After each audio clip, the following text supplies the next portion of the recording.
बागेश्वर धाम के महंत व कथावाचक पंडित धीरेन्द्र शास्त्री को कथा कहना पड़ा भारी। धीरेन्द्र शास्त्री को अपनी कथा में महिलाओं के ऊपर की गई एक आपत्तिजनक टिप्पणी को लेकर बुरी तरह से गिर चुके हैं।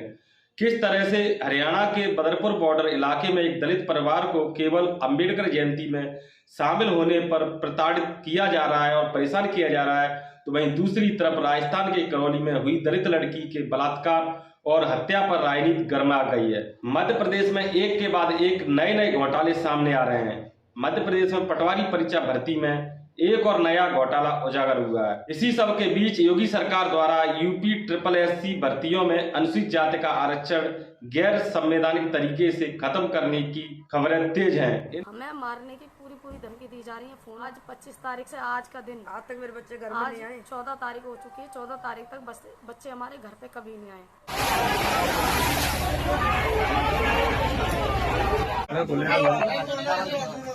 थोड़ा दूर और खींचो।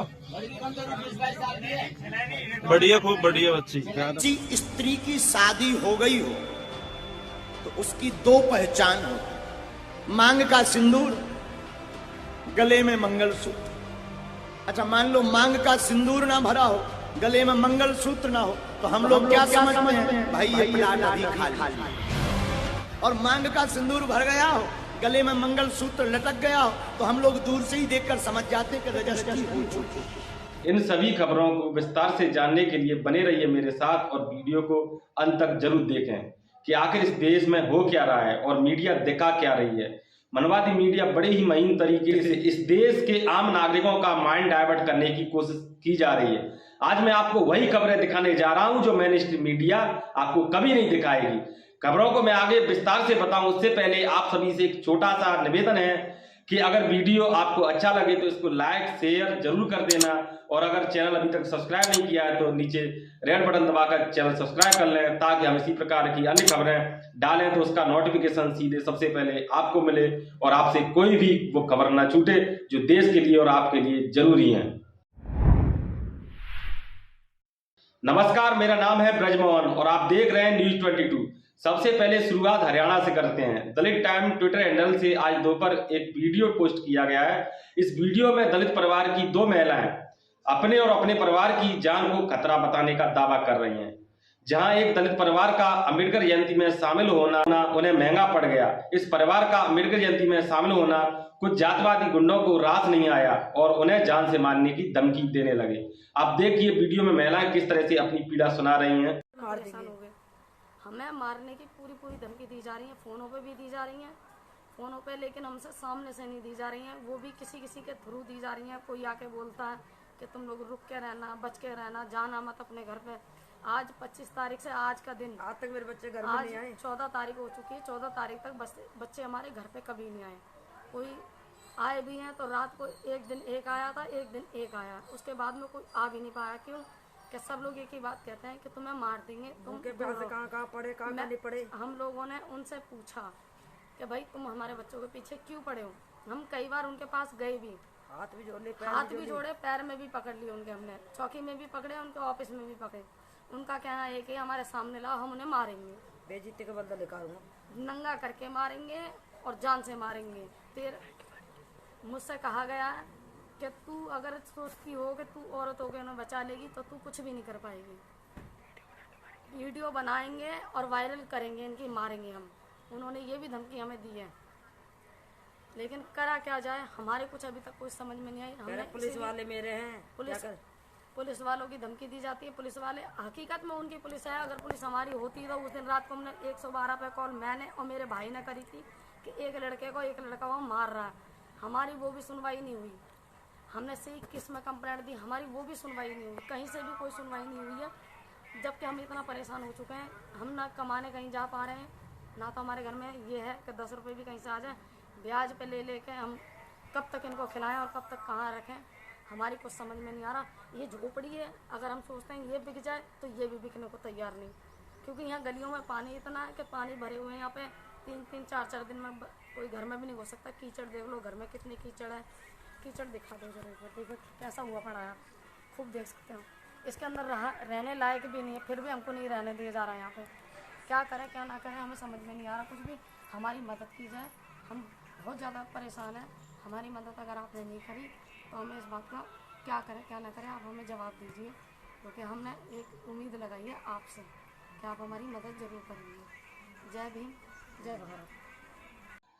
इस देश में दलित आदिवासियों का जीवन जातवादी गुंडों की नजर में जीवन ही नहीं है। और सबसे बड़ी बात यह है कि देश में जाति उत्पीड़न और हिंसा के मामले होते हैं, इसमें मुख्य रूप से पिछड़े वर्ग का बहुत बड़ा हाथ होता है। जबकि बीजेपी और कांग्रेस दोनों ही पार्टियां एक दूसरे पर आरोप प्रत्यारोप लगाती हैं। अब वक्त है कि दलित समाज को भी बीजेपी कांग्रेस के चुंगल से बाहर निकल जाना चाहिए और जातवादी मानसिक गुंडों को किसी आम्बेडकरवादी और बहुजन विचारधारा के संगठन में जोड़कर मुंह तोड़ जवाब देना चाहिए। अगली खबर राजस्थान के करौली से है, जहां 19 वर्षीय दलित युवती के साथ पहले गैंगरेप होता है, उसके बाद उसकी हत्या कर उसके शरीर पर एसिड छिड़क कर उसकी लाश को कुएं में फेंक दिया जाता है। यहाँ पर बीजेपी कांग्रेस को घेरने की कोशिश कर रही है, जो कि राजनीति में ऐसा होता है। लेकिन वहीं दूसरी तरफ भाजपा शासित राज्यों में दलित आदिवासियों के साथ अन्याय, अत्याचार और हिंसा की घटनाएं होने पर बीजेपी के नेता, मुख्यमंत्री, विधायक, सांसद सब अपना मुंह सी लेते हैं। तब उन्हें दलितों पर अत्याचार नहीं लगता, तब उन्हें आदिवासियों की पीड़ा नहीं लगती। तो बीजेपी के ही नक्शे कदम पर कांग्रेस चल रही है। कांग्रेस भी पीछे नहीं है, क्योंकि बीजेपी शासित राज्य में जब दलित आदिवासियों के साथ शोषण होता है तो कांग्रेस के नेता दलित आदिवासियों के साथ खड़े होकर घड़ियाल के आंसू बहाते हैं। राजस्थान में खुद कांग्रेस की सरकार है, वहां कांग्रेस के नेता में मुंह में दही जम जाता है। इसलिए मैं बहुजन समाज के साथियों से, खास करके दलित आदिवासियों से कहना चाहूंगा कि बीजेपी कांग्रेस कोई अलग पार्टी नहीं है, ना ही तुम्हारे दुख दर्द से, तुम्हारी पीड़ा से उन्हें कुछ लेना देना है, क्योंकि दोनों ही पार्टियों के लोग मनवादी सोच के हैं। इन नेताओं का एक भाई बीजेपी में है तो दूसरा भाई कांग्रेस में है, और जब कांग्रेस की सरकार आती है तो ये सारे नेता कांग्रेस में हो जाते हैं, बीजेपी की सरकार आती है तो ये सभी बीजेपी में आ जाते हैं। इनका ना तो कोई ईमान है ना कोई स्वाभिमान, इनके मन में दलित आदिवासियों का दर्द और पीड़ा समझने की कतई गुंजाइश नहीं है। ये केवल राजनीतिक इस्तेमाल के लिए दलित आदिवासियों का उपयोग करते हैं। इसलिए देश के दलित आदिवासियों को किसी तीसरी पार्टी के साथ चले जाना चाहिए। बीजेपी और कांग्रेस के नेता सिर्फ और सिर्फ दिखावे के आंसू बहाते हैं। आंतरिक तौर पर दोनों ही पार्टियों का एजेंडा एक ही है, जिस देश में दलित आदिवासियों को मनुस्मृति के हिसाब से गुलाम बनाकर रखा जाए, उन्हें उनके हक अधिकार न दिए जाएं। मेरे इस ओपिनियन पर आपका क्या कहना है, हमें कमेंट करके जरूर बताएं। अब बात करते हैं दिल्ली की। एनसीआर के नोएडा में चल रही एक भागवत कथा में बागेश्वर धाम के महंत और कथावाचक पंडित धीरेन्द्र शास्त्री ने महिलाओं को लेकर आपत्तिजनक टिप्पणी की है।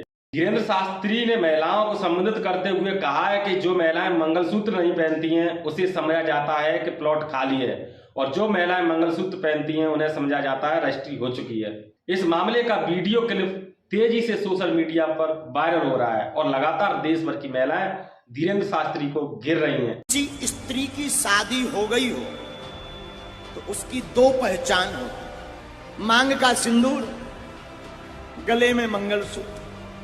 अच्छा, मान लो मांग का सिंदूर ना भरा हो, गले में मंगलसूत्र ना हो, तो हम लोग क्या समझते हैं? भाई ये प्लाट अभी खाली है। और मांग का सिंदूर भर गया हो, गले में मंगलसूत्र लटक गया हो, तो हम लोग दूर से ही देखकर समझ जाते हैं कि रजिस्ट्री हो चुकी। किसी कथावाचक द्वारा महिलाओं के प्रति क्या सोच और रवैया हो सकता है, यह हमें कहने की जरूरत नहीं है। लेकिन बड़ी बात यह है कि महिला इन कथावाचकों की चुंगलों से आखिर कब निकलेंगी। आप भी अगर महिला हैं तो अपना सुझाव भी हमें कमेंट में जरूर बताएं। अगली खबर मध्य प्रदेश से। मध्य प्रदेश में शिवराज सरकार की मुश्किलें थमने का नाम नहीं ले रही हैं। जब से मध्य प्रदेश पटवारी भर्ती परीक्षा का रिजल्ट आया है, उस दिन से लगातार मध्य प्रदेश के युवा शिवराज सरकार को घेरने में लगे हैं। इन युवाओं का आरोप है कि सत्ता में बैठे लोगों से साठगांठ रखने वालों ने पटवारी भर्ती परीक्षा में बहुत बड़ा घोटाला किया है, क्योंकि करीब 8000 पदों पर भर्ती निकाली गई। 1.5 महीने पेपर चला, हजारों कॉलेज में परीक्षा सेंटर रहा, लेकिन जब इस परीक्षा के परिणाम आए तो परिणामों ने सबको चौंका दिया, क्योंकि टॉप 10 में से 7 उम्मीदवार ग्वालियर की एक निजी कॉलेज एनआरआई के निकले, जिसका मालिक और कोई नहीं बल्कि बीजेपी का ही भिंड से विधायक संजीव कुशवाहा है। इस घोटाले के विरोध में आज मध्य प्रदेश की राजधानी भोपाल में युवाओं ने सरकार का घेराव किया, तो उधर से मुख्यमंत्री शिवराज सिंह चौहान ने इन छात्रों पर वाटर कैनन चलवाया।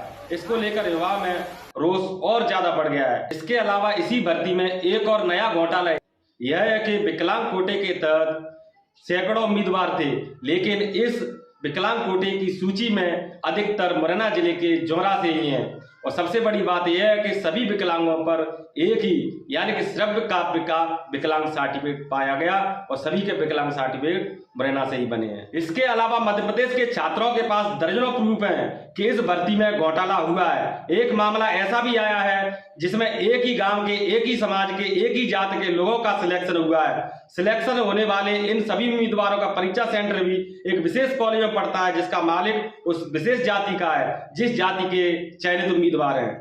इसलिए इस भर्ती में घोटाला होने की प्रबल आशंका है।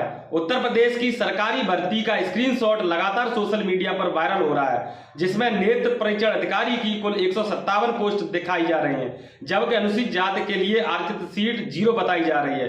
इसी के लिए यह सोशल मीडिया पर वायरल हो रहा है। क्या हकीकत में अनुसूचित जाति को इस भर्ती में एक भी सीट नहीं मिलेगी? तो साथियों, आपको बता दूं, इस खबर की काफी छानबीन करने के बाद पता चला कि यह भर्ती बिल्कुल सही है। 18 जुलाई से इसके ऑनलाइन आवेदन भी मांगे गए हैं, लेकिन अनुसूचित जाति की सीटों की संख्या की बात करें तो जो 0 बताई जा रही है, अनुसूचित जाति में सीटों की संख्या 0 दिखाए जाने का कारण अनुसूचित जाति के छात्रों में काफी रोष है।